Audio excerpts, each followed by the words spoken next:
आपसे पहले वीडियोस में शॉर्ट टर्म की और लॉन्ग टर्म की। कैपिटल गेन शॉर्ट टर्म और लॉन्ग टर्म दोनों का फॉर्मेट एक ही होता है, लेकिन जब वो कैलकुलेट करते हैं तो लॉन्ग टर्म में हमें इंडेक्सेशन बेनिफिट मिल जाता है। जैसा मैंने आपको बताया था कि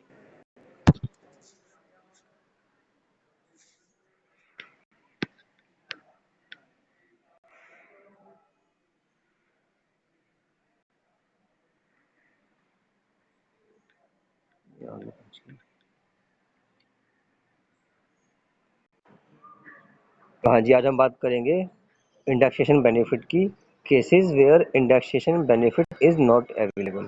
ठीक है, हमने पहले पढ़ा है अभी टाइप्स ऑफ कैपिटल गेन। वहाँ पर दो होते हैं आपके टाइप्स, पहला होता है शॉर्ट टर्म और लॉन्ग टर्म। और आपको मैंने बताया कि शॉर्ट टर्म में आपको फिर फॉर्मेट सेम है, वही फॉर्मेट आपका लॉन्ग टर्म के अंदर होता है, लेकिन जो शॉर्ट टर्म है वहाँ पर आपको इंडेक्सेशन अलाउड नहीं करते और हम लॉन्ग टर्म में इंडेक्सेशन का बेनिफिट दे देते हैं। लेकिन आज हम जो बात करेंगे केसेस की, वो केसेस जहाँ पर हमें इंडेक्सेशन बेनिफिट अवेलेबल नहीं है।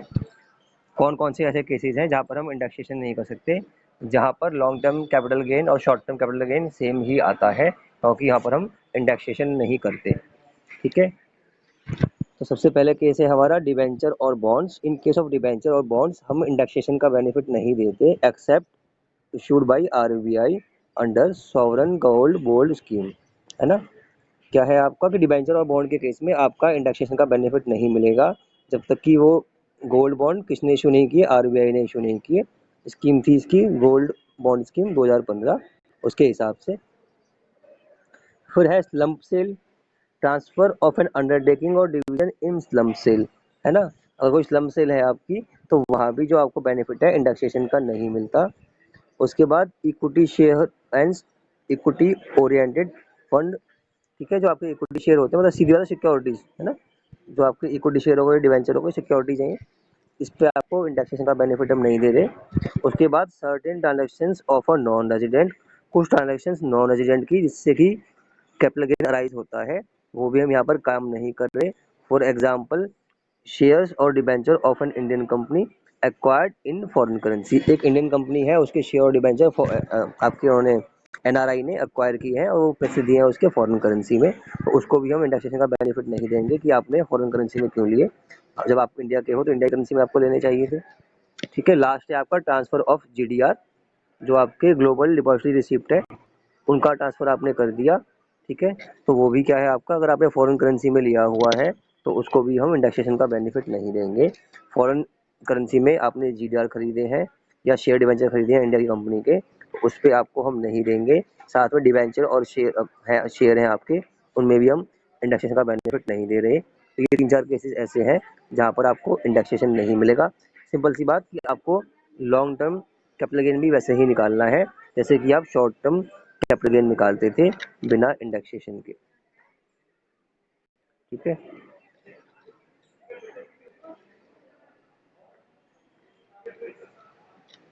ठीक है, एक बार दोबारा रिपीट कर देता हूँ मैं आपको स्टार्टिंग से कि when we are calculating capital gain we divide it in two parts. First is short term capital gain and other is long term capital gain.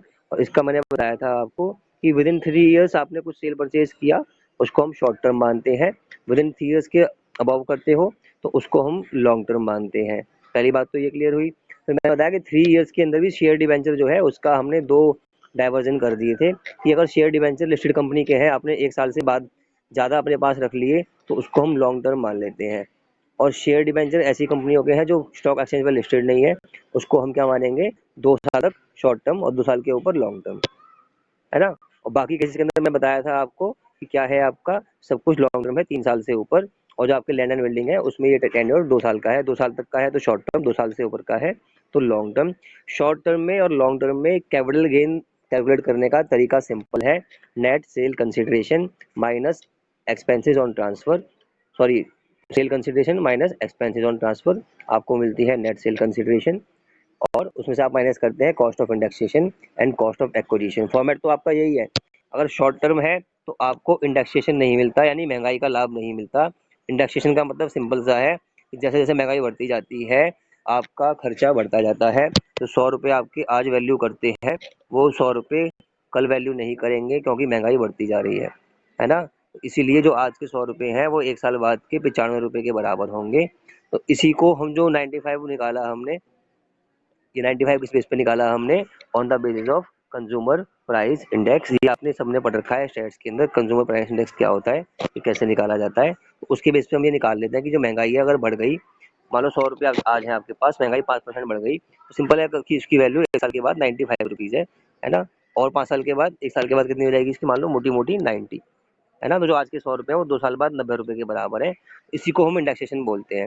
तो इस 90 को 100 बनाने के लिए हम क्या करेंगे, इसको मल्टीप्लाई करेंगे 110 से या 111 से, है ना। तो ये जो 111 से मल्टीप्लाई किया, इसको ही हम बोलते हैं इंडेक्सेशन। इसी को हम बोलते हैं इंडेक्सेशन 111 को, है ना। इसकी मैं वो टेबल दिखा रखी थी आपको लास्ट टाइम, अब फिर दिखा दूंगा आपको टाइम मिलेगा तो। तो ये जो इंडेक्सेशन है ये कब नहीं मिलता है इसका बेनिफिट, वो मैंने आपको बताया 3-4 केसेस ऐसे हैं जहाँ पर हमें इंडेक्सेशन का बेनिफिट नहीं मिलता। यानी कि शॉर्ट टर्म कैपिटल गेन और लॉन्ग टर्म कैपिटल गेन एक ही तरीके से निकाला जाता है।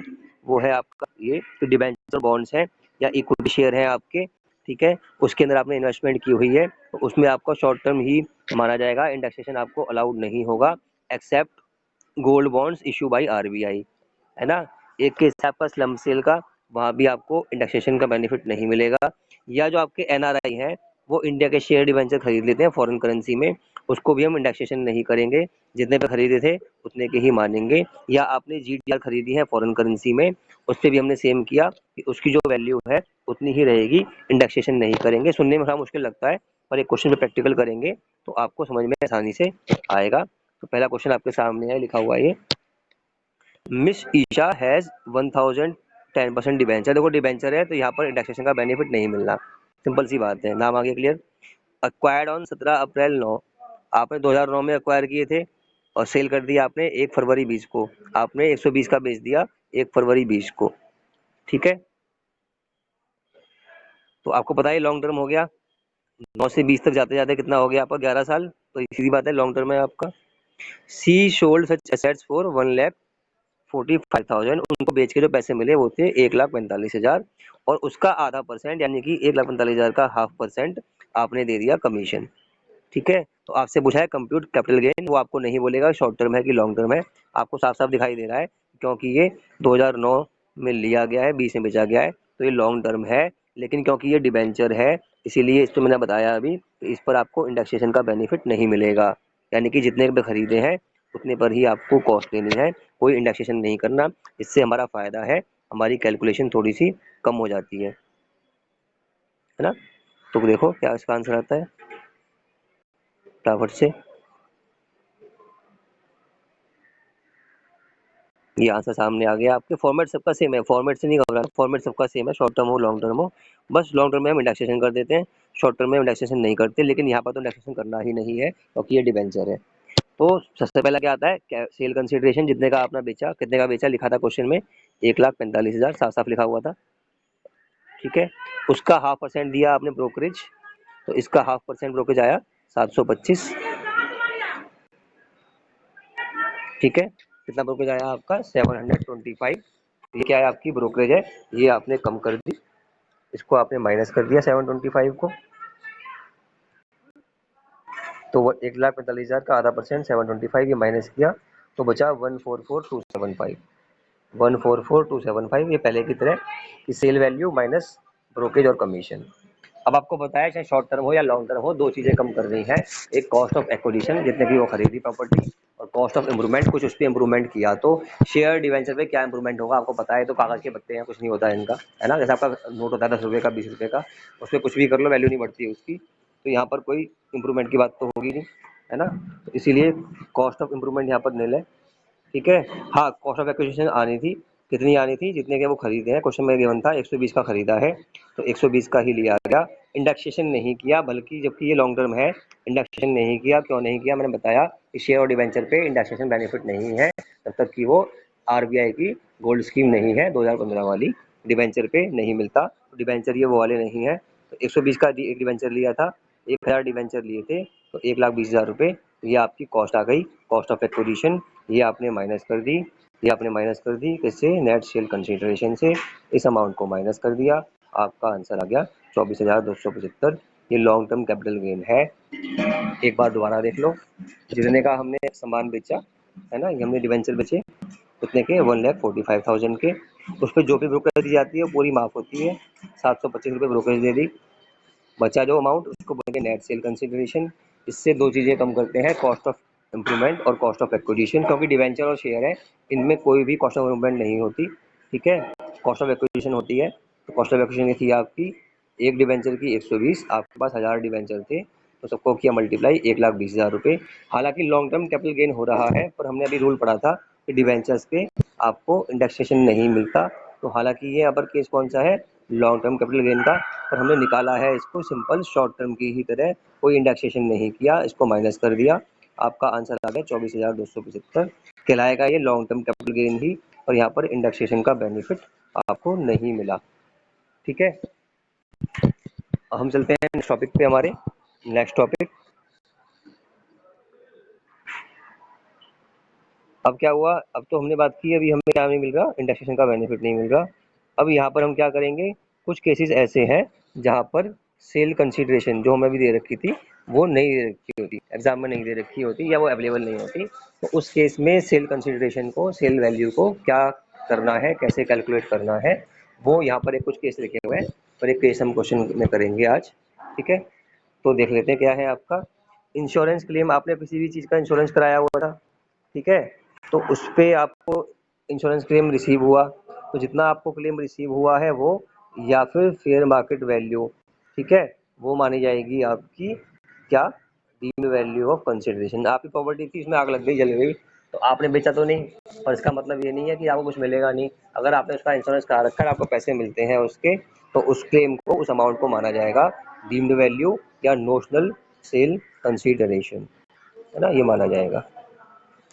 उसके बाद second case, conversion of capital asset into stock in trade. आपकी कोई असेट है, आपने उसको स्टॉक इन ट्रेड यानी कि सेल खरीदने बेचने के लिए खरीद लिया। मान लो मशीनरी थी आपके बिजनेस की, और आपने कहा मैं तो इसको खरीदने बेचने के लिए मैं यूज़ करूँगा, मशीनरी खरीदूंगा, मशीनरी बेचूंगा, तो उस केस में क्या होगा, तो मार्केट वैल्यू है ऑफ द मशीनरी या मार्केट वैल्यू है ऑफ द असेट, ठीक है, उसकी जो मार्केट वैल्यू है उसको हम मान लेंगे सेल कंसीडरेशन। हालांकि आपने बेची नहीं है, पर आपने इसको अपना मान लिया कि ये मेरी स्टॉक इन ट्रेड है या मेरा स्टॉक है, तो उसको हम मान लेंगे फेयर मार्केट। तो नेक्स्ट है आपका ट्रांसफर ऑफ कैपिटल असेट। इसका मतलब वही है असेट जो हम बात कर रहे हैं, मशीनरी, फर्नीचर, है ना, by a partner as capital contribution. किसी के पास कोई असेट थी, मान लो मेरे पास ज्वेलरी है और मैं किसी फर्म में पार्टनर बन रहा हूँ, तो ठीक है, जो अमाउंट मैंने क्या किया, बुक्स में रिकॉर्ड किया, उसका जितने पैसे उसको मानेंगे उस एसेट के, उसको मैं ले लूँगा as a deemed value of consideration. हालांकि मैंने उसको बेचा नहीं एसेट को, हालांकि पार्टनरशिप फर्म को मैंने ट्रांसफर कर दिया, लेकिन जो उसकी वैल्यू बुक्स में दिखाई गई उसको मान लिया गया डीम्ड वैल्यू ऑफ कंसिडरेशन। ऐसे ही आपका है asset receive by share holder on liquidation. कोई असेट है आपको मिली, जैसे मान लो अब मेरा कंपनी में था, वहाँ मुझे कुछ ज्वेलरी मिल गई, है ना, तो अब क्या हुआ, जो उसकी वैल्यू है, तो जो मनी मिली या जो मार्केट वैल्यू है वो, उसको हम डीम वैल्यू मान लेंगे। तो मोटे मोटे सारे केस ऐसे हैं जहाँ पर क्या आपने सेल तो नहीं करी, पर आपको क्या नाम है, वो जो अमाउंट आपकी जो ओनरशिप है वो ट्रांसफर हो गई। बात समझ में आ रही है कि जो यहाँ पर आपने सेल तो नहीं की एक्चुअल में, पर आपकी जो ओनरशिप है वो ट्रांसफर हो गई। जैसे कि आपको पता है इंश्योरेंस के केस में, अगर इंश्योरेंस आपने कराया हुआ है और असेट आपकी खराब हो गई, तो आपको क्लेम मिल जाएगा, लेकिन जो क्लेम मिलने के बाद प्रॉपर्टी है वो हो जाएगी इंश्योरेंस कंपनी की। तो उस केस में हमारी सेल तो नहीं हुई, पर हाँ जो पैसे मिल रहे हैं उसको हम मान लेते हैं डीम्ड वैल्यू ऑफ कंसिडरेशन। तो ये सारे वही केसेस हैं ऐसे, ठीक है। अब हम क्वेश्चन करेंगे इसका एक, तो समझ में और अच्छे से आएगा। एक क्वेश्चन करेंगे इसका,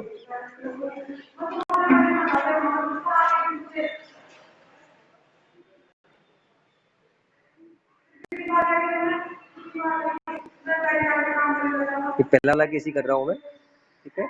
कौन सा केस है आपका, कि आपकी मान लो कोई एसेट है, उसको कुछ डैमेज हो गया, ठीक है, कॉज ऑफ डैमेज क्या था आपका, साफ साफ पता था आपको, क्लेम मिल गया, क्लेम मिल गया तो कैपिटल गेन होगा, और क्लेम नहीं मिला तो कोई गेन नहीं होगा। ये बात ध्यान रखनी है, क्लेम मिलेगा तभी हम गेन मानेंगे, जब पैसे नहीं मिले तो नुकसान ही होगा, फिर गेन क्या हुआ, है ना। तो ऐसा नहीं हुआ तो कैपिटल गेन नहीं होगा, ठीक है। चलिए क्वेश्चन करते हैं। Lucky has a house property acquired on 18 अगस्त 2009। एक हाउस प्रॉपर्टी है जो आपने 2009 में खरीदी है, और जैसे ये ईयर लिखे हुए आए 2009 2010, आप समझ जाओ लॉन्ग टर्म कैपिटल गेन है, क्योंकि हम चल रहे हैं 2021 के अंदर, प्रॉपर्टी बेची होगी 20 के अंदर, सीधी सी बात है ना। तो है कब खरीदी आपने? 2009 में एक प्रॉपर्टी खरीदी आपने और 6 लाख की खरीदी, तो ये 6 लाख रुपए क्या है आपकी कॉस्ट ऑफ एक्विजिशन। ठीक है, क्या है ये आपकी कॉस्ट ऑफ एक्विजिशन 6 लाख रुपए। उसके बाद ही यूज द हाउस, उसने हाउस को यूज किया फॉर ओन पर्पज, हमें क्या मतलब, उससे कोई मतलब नहीं है। ऑन अगस्त 12, उसने अगस्त 12 में क्या किया, कैपिटल एक्सपेंडिचर किया, किस पे किया, हाउस का कंस्ट्रक्शन करने में। मान लो ग्राउंड फ्लोर बना हुआ था तो उसने फर्स्ट फ्लोर बना दिया, या फर्स्ट फ्लोर बना हुआ था तो उसने सेकंड फ्लोर बना दिया, है ना। तो सीधी बात है, उसमें रह रहा है, उसने एक दो कमरे और ऐड कर दिए उसके अंदर, उस पर जो खर्चा आया उसको हम बोलेंगे कॉस्ट ऑफ इम्प्रूवमेंट। ठीक है, दोनों बात समझ में आ गई। कॉस्ट ऑफ एक्विजिशन क्या हुआ, जो खरीदा और फिर जो कुछ काम किया उसके ऊपर, कमरा बनाया, एक बिल्डिंग बनाई, एक फ्लोर बनाया उसके ऊपर, उसको हमने बोला कॉस्ट ऑफ इम्प्रूवमेंट। तो ये दोनों हमें अच्छे पॉइंट मिल गए अपने क्वेश्चन को सॉल्व करने के लिए। फिर सेल कब की, देखो 15/5/2019 में, 15/5/2019 में की है, 10 साल हो चुके। तो सीधी बात है, 3 साल से ऊपर तो कुछ सोचना ही नहीं है, सीधा का सीधा लॉन्ग टर्म कैपिटल गेन है उसका। और आपको पता है 2019-20 का जो हमारा इंडेक्सेशन है वो है आपका 289, ये आपको याद हो जाना चाहिए अब तक, है ना। 2019-20 का जो हमारा अमाउंट है इंडेक्सेशन का वो है 289, ये आपको याद रखना है, एग्जाम में काम आएगा बार बार, है ना, याद होना चाहिए वाला अमाउंट। उसके बाद लिखा है उसने ऑन मई 19, वो लाया, क्या लाया, गुड्स लाया 1 लाख रुपए के। ठीक है, पर लाया कौन से गुड्स, ऑफिस गुड्स। इसका हमारी प्रॉपर्टी से कोई लेना देना नहीं है, ये ध्यान रखना, इससे कोई मतलब नहीं है, कोई इंप्रूवमेंट नहीं है प्रॉपर्टी की ये। आप वहाँ कुछ भी लेके आओ। और क्या हो गया, उससे क्या हुआ, घर पे लाया, लेकिन क्या हो गया, रात को उनमें आग लग गई। सिंपल सी बात है, जो गुड्स लाया था वो उसमें क्या हुआ, आग लग गई, तो घर आपका जल गया। ठीक है, और घर जलने से क्या हुआ, आपकी जो हाउस प्रॉपर्टी थी, ये वाली प्रॉपर्टी, ये सारी की सारी बर्बाद हो गई। फर्नीचर भी बर्बाद हो गया, स्टॉक भी बर्बाद हो गया, सब कुछ बर्बाद हो गया वहाँ पर। ठीक है, तो ये कैसे हमारा इंश्योरेंस वाला। तो क्या क्लेम मिला आपको, हाउस के लिए मिला आपको 1 लाख रुपए कैश, जो हाउस जल गया था आपका, उसके बदले आपको 1 लाख रुपए कैश मिल गया। और उसके अलावा नेक्स्ट क्या मिला उसको, उसको मिल गए 44 लाख रुपए का दूसरा हाउस, है ना। एक हाउस को और मिल गया, वो 44 लाख रुपए का था। तो आपको ध्यान रखना है कि उसको दो चीजें मिली हैं, एक तो उसको मिला है नया हाउस 44 लाख का, और एक मिला 1 लाख कैश। तो दोनों मिला के जो हमारी कंसिडरेशन हो जाएगी यहाँ पर, वो हो जाएगी 45 लाख, 45 लाख रुपीज। ठीक है, फर्नीचर के बदले क्या मिला उसको, 2 लाख रुपए, और 80,000 रुपए मिले स्टॉक के। ठीक है, 80,000 क्या मिले स्टॉक के। आपसे वो कह रहा है कि आप कैलकुलेट करो क्या उसको मिला एज अ कैपिटल गेन, है ना। तो अब हम आ रहे हैं इसके आंसर पे। क्वेश्चन क्लियर हो गया आपका। एक हाउस था आपका, कॉस्ट थी उसकी 6 लाख, 3 लाख की इम्प्रूवमेंट की, जल गया, जलने के बाद 1 लाख कैश मिल गया, और 44 लाख रुपए का आपको नया हाउस मिल गया। 9 में खरीदा था और 20 में 19 में ये काम हो गया, है ना। तो काम जब भी हो गया, जल गया, तभी भी उसको माना जाएगा आपका ईयर ऑफ सेल, मान लिया जाएगा इसको कि इस साल हमने सेल कर दी। जो हमने पढ़ा है कि deem value of acquisition, sorry sale consideration, जो पढ़ा था अभी, वही चीज़ है ये। अब उसको हम अप्लाई कर देंगे इसमें बस। तो सॉल्यूशन आपके सामने आ गया, बहुत आसान, बिल्कुल सिंपल, ये रहा।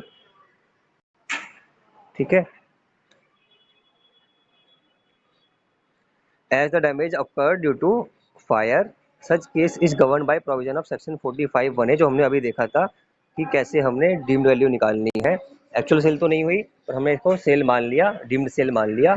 और जो अमाउंट था 1 लाख रुपए कैश और 44 लाख रुपए का जो प्रॉपर्टी मिली, उन दोनों को ऐड कर दिया, ये हो गया 45 लाख रुपए। जो हमने पूरी कहानी पढ़ी ना अभी, उसका सिंपल सा इतना मतलब था कि प्रॉपर्टी आप बेचो ना बेचो, अगर आपको उसकी वैल्यू मिल गई और ओनरशिप ट्रांसफर हो गई, तो उसको हम सेल मान लेंगे, और जो आपको बेनिफिट मिला उसको हम मान लेंगे सेल कंसिडरेशन।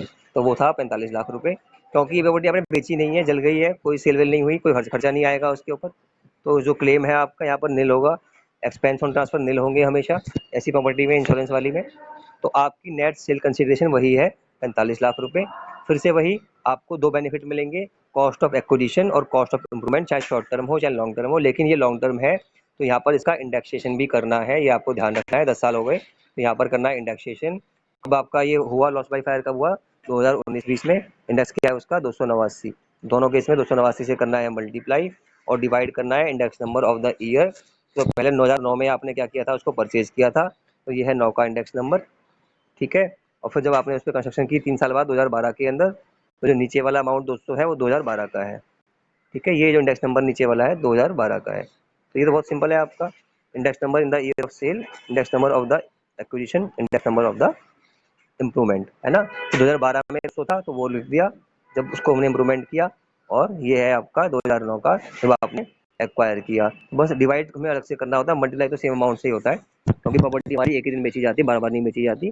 तो आपका जो ये है 289 दोनों में कॉमन है, लेकिन डिवीजन हमने अलग अलग किया, ये 2009 वाला, ये 2012 वाला।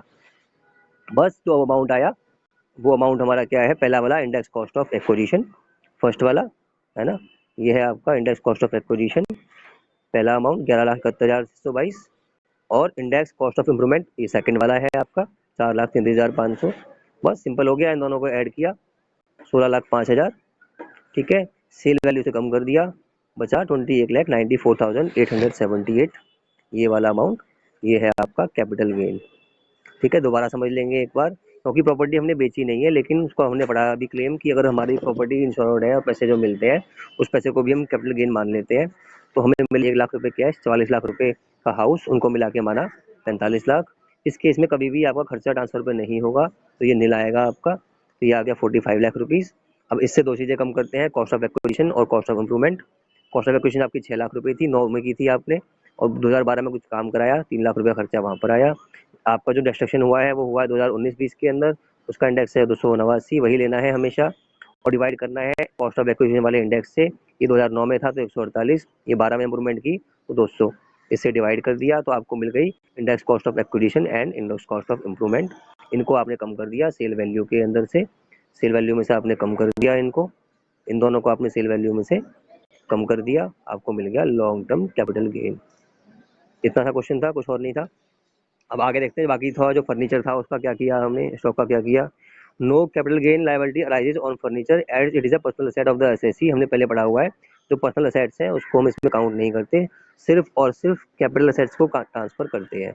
ये हमने शुरू में चैप्टर के पढ़ा था, आप पुराना वीडियो देख सकते हैं मेरा बेसिक कंसेप्ट वाला, वहाँ लिखा हुआ था कि पर्सनल असेट जो होंगी उस पर हम ये क्लेम नहीं मानते, तो ये पर्सनल असेट है, फर्नीचर जो है उसको हम नहीं मानेंगे, ठीक है।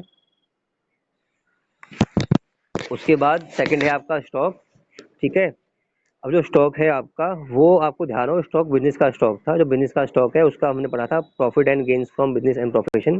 जो आपका स्टॉक वाला अमाउंट है वो पीजीबीपी के अंदर आपको बेनिफिट मिलेगा उसका, तो उसको आप वहाँ ट्रीट करेंगे। इस चैप्टर में कोई इस पर टैक्स नहीं लगाया जाएगा, कोई कैपिटल गेन नहीं होगा। दोबारा समझ लें, फर्नीचर आपका पर्सनल एसेट है, इसे कोई हमने कैपिटल गेन नहीं लगाया। सेकंड, स्टॉक बिजनेस का था, तो उसका बेनिफिट या लॉस मिलेगा आपको पीजीबीपी के अंदर, जो हमने इससे पहले चैप्टर में पढ़ाया था आपको। तो लॉन्ग टर्म कैपिटल गेन सिर्फ हाउस प्रॉपर्टी पे हुआ आपका, और उसका अमाउंट है आपका 28,94,878, 21,94,878, ठीक है। आज के लिए इतना ही, थैंक यू वेरी मच।